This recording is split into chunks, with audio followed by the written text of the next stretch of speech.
bollocks. Our backers, TopOdds.com on Twitter. On Twitter, TopOdds compare. TopOdds.com on the internet. I'm just looking down there, looking at their website, going down to soccer. Brandon, give me a hand with this, mate. So we're on soccer. We got the last games of the season. How do you feel about them? You know what? I thought it would be a little bit more exciting than it has been. I mean, none of the games really mean anything. The Italian league's over. I mean, surely the Premier League's over now. Man City winning last night. I don't see them losing at home to West Ham. It'll be an interesting game, but I think they'll win that.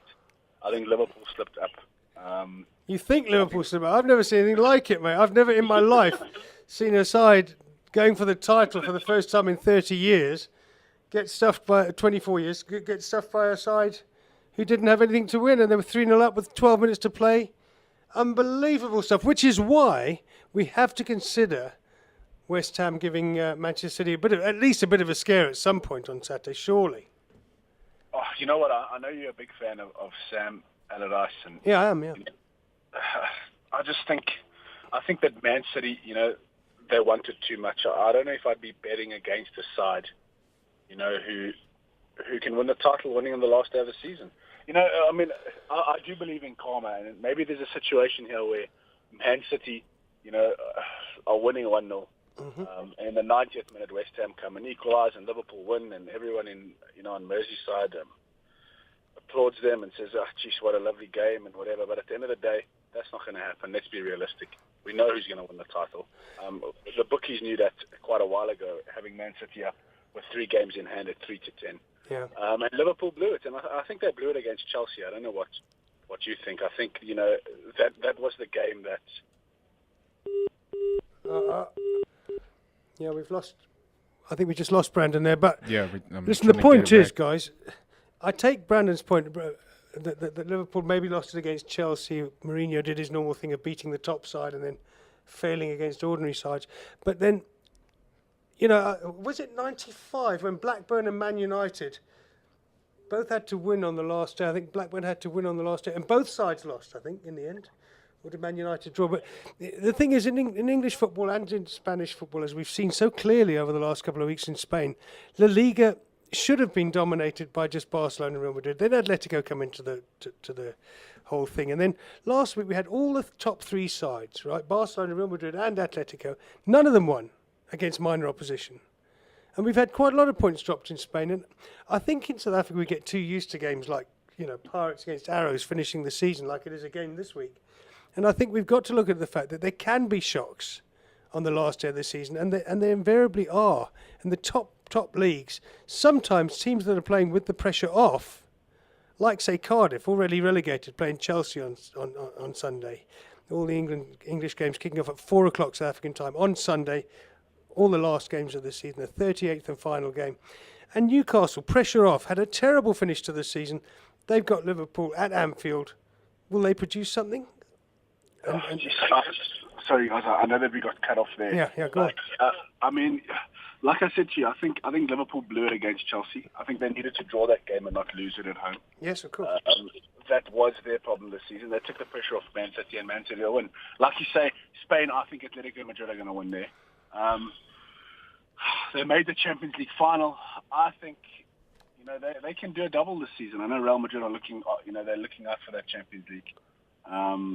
But it's going to be very, very interesting. Like I say, I thought it would be a little bit more exciting. I thought it would come down to the last day of the season, especially in the Premier League. I didn't think Liverpool would fold like they did, but they have. And Arsenal, boring old Arsenal, finishing 4th again. I mean, just, the excitement that we thought the season was going to end with just wasn't there. Although I must say that my side Sundowns did win the Absa PSL. I mean, we did tip them 4 or 5 games before the finish. You picked it up almost before it started, the Sundowns rise and the Chiefs fall. I didn't. I thought the Chiefs were going to kind of tighten it up and get back on track. They never did they? Were you disappointed with Witz's performance this season? Yes, very. Were you? I mean, to finish where they finished and the start that they had, I mean, surely they were title contenders at a stage where, if they just had a better start, they might have won it. Listen, Bidvest Wits were my choice at the start of the season. I spoke to Clivey Barker. Gavin came in. They finished 4th last season. They've gone up to 3rd this season. A lot of people have said they've done quite well, and they could still win the Nedbank to finish it. But I think Gavin was still settling his side. Too much chopping and changing there. Matthew Patterson, of course, going home injured, and we might not see Matthew again. He's gone back to England, having had a knee operation. I just worry that Gavin almost had too many players at his disposal after all those years at Supersport. But towards the end of the season, when you look at what they had with Fatty Papi and we looked at the rise of Vilakazi and Gorbo up front, the ex-Kaiser Chiefs striker, I think Wits will be there next season for sure. Oh yeah, I have no doubt. You know, Pitso's done something that, like we said, the first black coach to win the PSL. But I think what he's done is he's laid the platform for other coaches, South African coaches, not only Gavin Hunt. We know Gavin Hunt can do it. We know Gordon Egerson can do it. But, I mean, other coaches to say, you know, maybe we don't need a foreigner managing at Pirates. You know, I mean, maybe Roger de Saar was the man for the job and the guy that you leave there to see what they can do. Maybe local is the way. Yes. I know Stuart Baxter's done well with Chiefs, but at the end of the day, I mean, he blew a 6-point lead, a 10-point lead? How far? I had one Twitter picture yesterday of a league in February where Chiefs had an 11-point lead and Sundowns were a game behind. Had played an extra game. So that's how bad it was. I mean, I must be honest. You know, you look at the Premier League, a guy might lose his job for that. Yeah. You know, being in a position where they were in the Champions League, I don't know if they've done very well there. I haven't really been following Chiefs. No, they didn't do well there. On that platform, they're out of that. And, I mean, they blew a league lead, and it was comfortable. I mean, there was no situation where they were under pressure. But Sundowns just made up the ground. And like I said to you before, they looked the hungrier of the two sides to win it. And you said Stuart Baxter, you know, he wins ugly, but at the end of the day, he didn't win enough. No, he didn't. I mean, he won the double in his first season here. He didn't get to pick and choose the players he wanted. He only got Knowledge Masono on loan at the start of this season, and there was a feeling he wouldn't get them. Then he got Impala, didn't he, on this strange deal, but Impala wasn't fit. I don't think you can get rid of Baxter on that basis, but it certainly was one of the most disappointing finishes that I've ever seen. You know, and when it's a big club like that, people do get on your back, don't they? Yeah, I mean, as you know, at the end of the day, from a betting point of view, you know, the discussions now are wrapping up the season and in terms of what we've seen as punters. And I think if you're an Orlando Pirates fan, I mean, this has to be the season that you are the most disappointed. I mean, from a situation where they were in the Champions League final, all at the beginning of this year, Champions League final, you know, games in hand to win the league, and they end up with nothing. I mean, you know, the Nedbank Cup's still available, but, I mean, is that really a consolation? I think for Pirates, actually, the Nedbank Cup will be a consolation, purely because Chiefs did so badly. A record 4 cup finals this season. If they win this last one, suddenly they'll be able to go to Chiefs fans, which is their main point of existence, and say, look, we won a cup, you didn't win anything, and we got to 4 cup finals and earned, I think it's going to be a total of about 16 million rand for those 4 cup finals if they win the last one. Yeah, you know, at the end of the day, you say that's a consolation. But I mean, just if you look at the position that Pirates are in, you know, I think if you're on their board, you sit back and say, did de Saar really have to lose his job? Would we have done better under Roger de Saar than we've done to bring a manager in mid-season? I don't know if that's a good thing. I think you'll find Roger walked out. Say it quietly. Really? I don't think he was sacked. I don't think there's any way he was sacked. A lot of people have said he was sacked, but having got to 3 cup finals like he did, I think Roger decided enough was enough. The pressure was too much, and he got out. I'm almost sure about that, which puts a whole different perspective on it, really. Different perspective on that. But I mean, sure we can agree that David Moyes didn't hand in his resignation. David Moyes definitely didn't walk out, mate. He went with a big firework up his bottom. He was sacked. And now, I mean, this is, you know, I think we need to discuss this. I mean, the top odds punters, you know, going forward. I mean, on our last show, we gave a little bit of betting out with regard to who was going to replace David Moyes.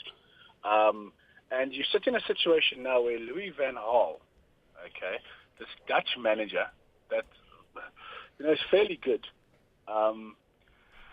Is he the right man for the job? Do they look locally? I mean, you know, if I were them, I'd be looking at maybe a Brendan Rodgers. Well, mate, I nearly had to swallow my words on Rodgers. In fact, I always said to you, didn't I, that he was a low horizon manager, and he proved us wrong to come second in the Premier League with a great tilt at it just lost it at the last minute. Yes, a Brendan Rodgers type of manager, which would be, to me, Steve Compella in this country, a mid-table manager finally given a big club. And that's what Brendan Rodgers has done. Yeah, most definitely. I think it's going to be very interesting. Manchester United, and I'm telling you guys this now, I took them to win the title next season. I think they're going to spend 150 million. And bring Arsene Wenger in as an assistant manager, and we'll win the title. Hold on. You can't. I know you're a massive Man United fan. It's been unbelievable what's happened this season, hasn't it, with Man United? It's to have them out of the top four and have Liverpool pop in ahead of Arsenal has been very galling for Gooners. I thought we'd at least get in the top three without Man United there. But I thought. I don't know. I mean, if Van Gaal looks like the one, they announced it, then they didn't announce it yesterday. He said he wants the job. Giggs, I imagine, stays on as assistant, does he? Or some kind of assistant to help tide things over. But I don't see it. No, I don't see Man United doing well next season. I think we'll... You wouldn't. It'll be another season. I'm just saying 2 seasons. No, Brandon, I think they need 2 seasons, mate. I don't think next season's going to be an automatic success. It's going to be very difficult. I mean, they're in a position now where they need to do what Man City and Chelsea have done, and Arsenal failed to do, and that's buy the Premier League. Yeah.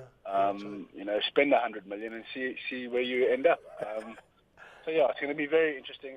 I hope Arsene Wenger keeps his job, but I think at the end of the day, when the Arsenal fans sit and look at what happened to Manchester United, maybe they need to hang on to Wenger for as long as possible. That's what I was thinking. The longevity of Wenger means they always finish in the top 4, always qualify for Champions League. And this year we're going to win the FA Cup. Right, listen, I'm going to try and slot the mole in before the end of the show. I don't know if we're going to have time for that. But Brandon, thanks a million, mate, and thanks to Top Odds Compare.